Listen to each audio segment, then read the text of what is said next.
ஆட்சிக்கு வர்றதுக்கு முன்னாடியே பேசின நம்முடைய மாண்புமிகு சிஎம் சார் அவர்கள் நீட் மட்டும் தான் உலகமா, வேற படிப்பே இல்லையான்னு கேட்டாரு. நீட் மட்டும் தான் உலகமா?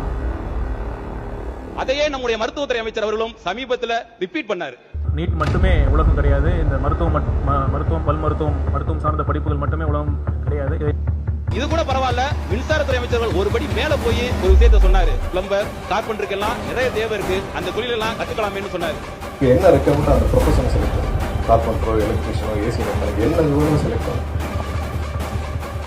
அவர் ஏற்கனவே இருந்த RSS கொள்கை பாணியில குலக்கல்விக்கு ஆதரவா பேசியிருக்கிறாரு. அதுக்கு சமூக வலைதளங்களில் கடும் எதிர்ப்பு கிளம்பிருச்சு. உறுப்பினர் தீர்மானத்தை ஆதரிக்கிற அந்த செய்தியை மட்டும் பேசி நீங்க முடிப்பதுதான் பொருத்தமாக இருக்கும். இந்த நீட் தீர்மானங்கிறது அரசியலுக்கு அப்பாற்பட்டு நாங்களும் குறை சொல்ல முடியும். இங்க அரசியல் பேச வேண்டாம், பழைய வரலாற்றை பத்தி பேச வேண்டாம். முக்கியமானதான் தலைவரை பேசுறேன். வரலாற்றுல நாங்க இருக்கிறோம், அதனால நாங்க பேசுறோம். வரலாற்றுல இல்லாதவங்க எப்படி பேசுவாங்க? ஒரு குழந்தை மருத்துவர் ஆனா ஆசைப்படுதுன்னா அதை தடுக்க யாருக்குமே உரிமை கிடையாது. ஆகவே முதலமைச்சரும் அமைச்சர்களும் மாணவர்களை பார்த்து நீட் தேர்ச்சி முடியலனா விட்டுருங்க, வேற படிப்பை படிங்க அப்படிங்கிற தோணியில பேசாம மருத்துவர் ஆனா கனவு காண்க மாணவரோட எண்ணத்தை சிதைக்கிற மாதிரி